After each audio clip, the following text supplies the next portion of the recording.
में एक बहुत बड़ी भक्तिन हुई जिसका नाम जनाबाई। गाय का भैंस का गोबर जहाँ तहाँ से इकट्ठा करती, उसका कंडा बनाती, उस कंडे को सुखाकर बाजार में बेचती, उससे जो थोड़े बहुत पैसे होते उससे राशन लाती, अतिथियों की सेवा करती, अपना भी भोजन करती। एक दिन पड़ोस की माई ने उसकी दीवार से कुछ कंडे को उखाड़ लिया और अपने कंडे में मिला लिया। जनाबाई आकर देखती है कंडे तो उखड़े हुए हैं, अब क्या जाकर के बाजार में बेचेंगे, आज क्या खाना पीना होगा। इधर उधर झांक करके देखती है तो पड़ोस की माई ने जो अपने कंडे में इसके कंडा को मिला रखी थी यह देख लेती है। कंडे तो एक ही जैसे, लेकिन अपने कंडे को उन्होंने पहचान लिया। पड़ोस की माई से वह कहती है, बहन तुम्हें पता है हमारे पास जीविका का कोई दूसरा साधन नहीं, इसी को बेचकर हम खाती पीती हैं, और तू इस गरीबन माई का कंडा उखाड़ कर अपने कंडा में मिला लिया। और पड़ोसिन कहती है, तुम्हारे कंडा में कोई मुहर है? तुम देखी हो कंडा को उखाड़ते हुए? जनाबाई कहती है, देखी तो नहीं, लेकिन हमारा विश्वास है कि हमारा कंडा यह है। तब तक एक संत आए। संत ने कहा, जनाबाई क्यों झगड़ रही हो? जब तू देखी नहीं हो तो क्या प्रमाण है कि यह तुम्हारा ही है? जनाबाई कहती है, हाँ प्रमाण है। क्या प्रमाण है? कहा, जिस कंडे के लिए मैं बता रही हूँ, कह रही हूँ कि यह हमारा है, उस कंडे को आप उठा करके अपने कान में लगाइए। जिस नाम का मैं दिन रात सिमरन करती हूँ वह नाम इस कंडे से आपको सुनाई देगा। कंडे को उठा करके संत ने कान में लगाया, उस कंडे के अंदर से विट्ठल विट्ठल की ध्वनि हो रही थी। यह है कर्मयोग। कंडा बना रही है, गोबर ला रही है, लेकिन हर क्षण हे विट्ठल, हे विट्ठल, हे विट्ठल, 2400 घंटे नाम का सिमरन कर्म करते हुए हो रहा था। इसीलिए उनकी वस्तु में, उनके पदार्थ में भी उस नाम का वाइब्रेशन हो रहा था। रोम रोम से सिमरन होता है। कुछ क्षण ऐसा भजन होता है कि हम अपने मन को भजन में लगाते हैं, मन भजन को छोड़कर संसार की ओर चला जाता है। मन को भजन में लगाते मन संसार की ओर चला जाता। लेकिन भजन का रफ्तार यदि साधक बंद नहीं करता है, भजन को साधक नहीं छोड़ता है, भजन में बारंबार मन को लगाए ही रहता है, मन संसार की ओर जाता और उस मन को लौटाकर भजन में ही लगाता रहता है। यह अभ्यास बढ़ते बढ़ते एक दिन ऐसी स्थिति आती है कि मन और भजन एक साथ हो जाता है। भजन को छोड़कर फिर मन अलग नहीं होता है। और ऐसा भजन भी जब कुछ दिनों तक चलता है तब मन भजन बन जाता है। फिर मन रहता नहीं, केवल भजन ही रहता है। संत के पास मन नहीं होता है, केवल भजन होता है। भक्त के पास मन और भजन दोनों रहता है। संत के पास केवल भजन रहता है, संसार के विषयी लोगों के पास केवल मन रहता है। इसीलिए कहता है, महाराज मन बड़ा चंचल है, मन बड़ा चलायमान है, कभी स्थिर नहीं रहता है, मन बड़ा परेशान है। मन तो परेशान करेगा ही। मन तो हमारा गुरु है, हमें ज्ञान दे रहा है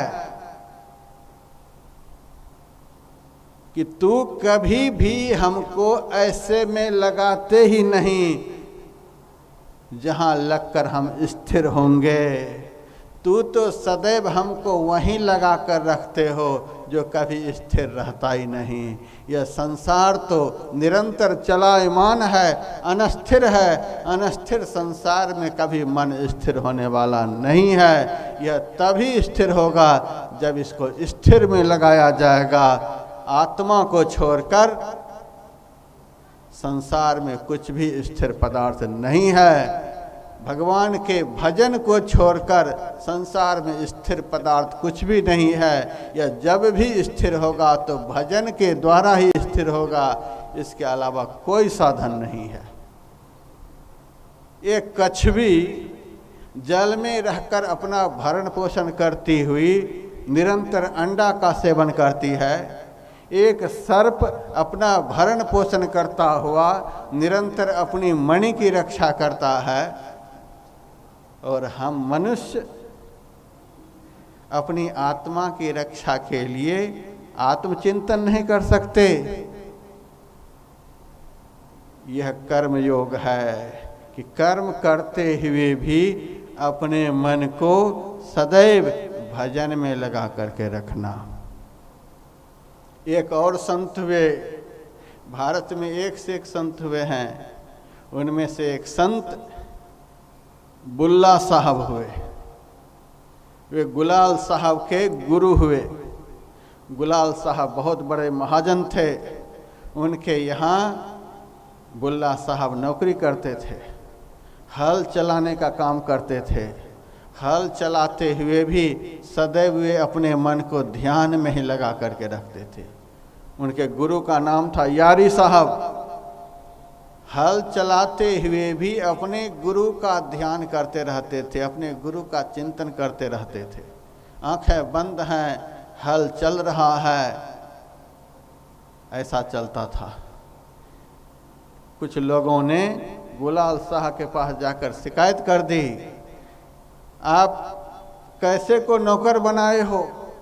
हल चलाते हुए वह सो जाता है, आंखों को बंद करके हल चलाता है, कभी न कभी आपके बैलों का पैर खराब कर देगा, बैल मर जाएगा।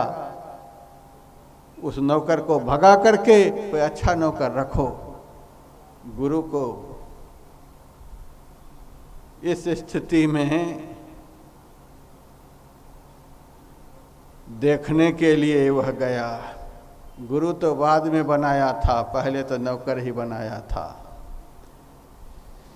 गुलाल साहब हाथ में छड़ी लेकर गया, देखता है कि बुल्ला आंखों को बंद करके हल में घूम रहा है, हल को चला रहा है। बड़ा रंज हुआ। इनको सोने के लिए दुनिया में कोई जगह नहीं, हल चलाते हुए सो जाता है, खेत में ही सोने की जगह है। बुल्ला की आंखें बंद थीं। गुलाल ने उसी वक्त उनके हाथ में जोरों से छड़ी लगा दी। छड़ी के लगाते ही उनके हाथ से दही गिर जाती है।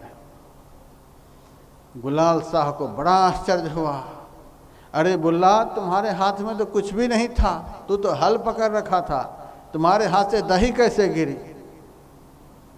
बुल्ला ने कहा, मालिक, आपको लग रहा था कि बुल्ला सोया हुआ है, लेकिन मैं सोता नहीं हूँ। हल चलाते हुए भी अपने गुरुदेव का सदैव ध्यान करता रहता हूँ, चिंतन करता रहता हूँ। अभी हमारी कुटिया में हमारे गुरुदेव यारी साहब पधारे हुए थे। मैंने उनको बैठने के लिए आसन बिछा दिया था, वे बैठ गए। मैंने उनके चरणों को धोए, चरणामृत लिए, फिर उनके सामने थाली रख दी, भोजन के एक से एक सामान परोसे। जब मैं दही दे रहा था तभी आपने हाथ में छड़ी लगा दी, इसीलिए दही हाथ से नीचे गिर गई। गुलाल साहब को बड़ा आश्चर्य हुआ। तो हल चलाता हुआ यह सब करता है। कहा, मैं कभी भी एक क्षण भी ध्यान के बगैर जी नहीं सकता हूँ। हल चलाते हुए, भोजन करते हुए, संसार के सारे कामों को करते हुए मन को सदैव अपने इष्ट में लगा करके रखता हूँ, ध्यान में लगा करके रखता हूँ। उसी दिन से गुलाल शाह ने बुल्ले शाह को अपना गुरु बना लिया। कहा अब तक अज्ञानता के कारण मैंने तुमसे काम लिया, अब आज दिन से तू मेरे गद्दी पर बैठ, मैं तुम्हारे चरणों की सेवा करूँगा। वे गुलाल साहब के गुरु बुल्ले शाह हुए। इसको कहते हैं कर्म योग।